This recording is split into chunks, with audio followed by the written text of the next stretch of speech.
Hi everybody, I just wanted to put out a quick video talking about the difference between compound subject, compound predicate, and compound sentence. We've been looking at simple, compound, and complex sentences, and sometimes it gets a little confusing.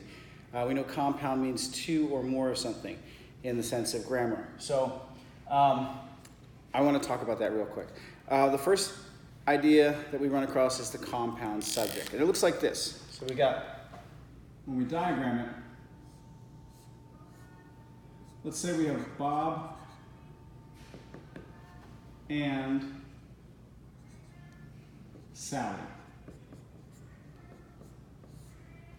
And they eat. Okay? Now the reason this is a compound subject is because we're talking about more than one person, place, or thing. We're talking about Bob and Sally, and they both eat. So we have one sentence base because Bob and Sally eat. Collectively, they eat. One sentence base.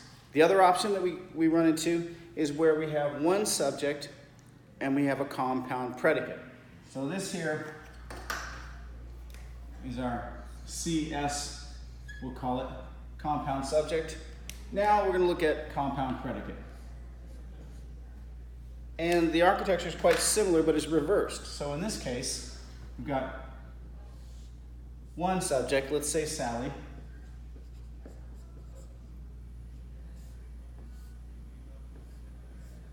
And Sally is going to eat and sleep. All right, it's an eventful day. So Sally does two things. Again, it's a single sentence base because one subject is doing both of these things. Okay, and we can also have a situation where we have a compound subject and a compound predicate. But does that make this a compound sentence? No. Okay, this is a sentence with a compound subject and a compound predicate. You can guess where I'm going with this. We have our friends Bob and Sally. And they're going to do two things.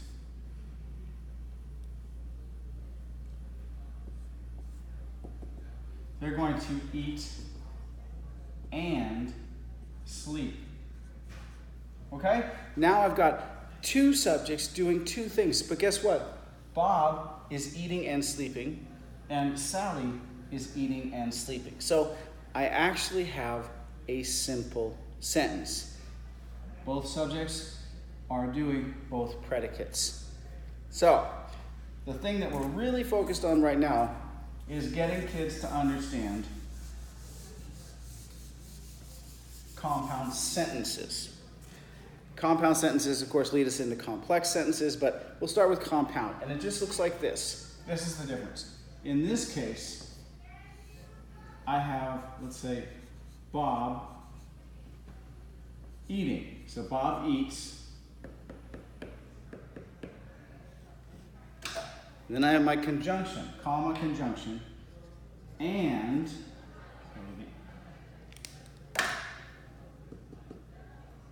Sally sleeps. Now that's different because Bob is doing one thing, he's eating, and Sally is doing another thing, she's sleeping. So I have the sentence of Bob eating, and we have joined to it, fused together with a comma and a conjunction, we have a second sentence, Sally sleeps. That is two or more sentences. A compound sentence is two or more sentences put together with a comma and a conjunction. Or sometimes with a semicolon and no conjunction. All right, so here's what I've been telling the kids and trying to reinforce. And it seems to be working a little bit. We'll see how it goes, but I think this is it. So the deal is, I tell them, if you want to know if it's a compound sentence,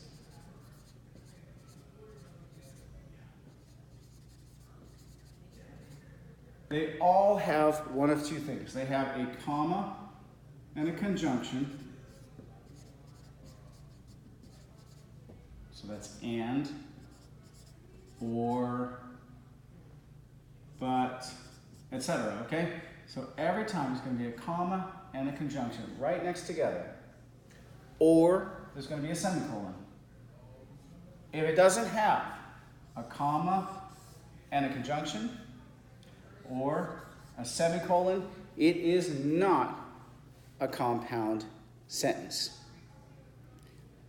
Everything else is simple or complex, maybe, but it's definitely not a compound subject.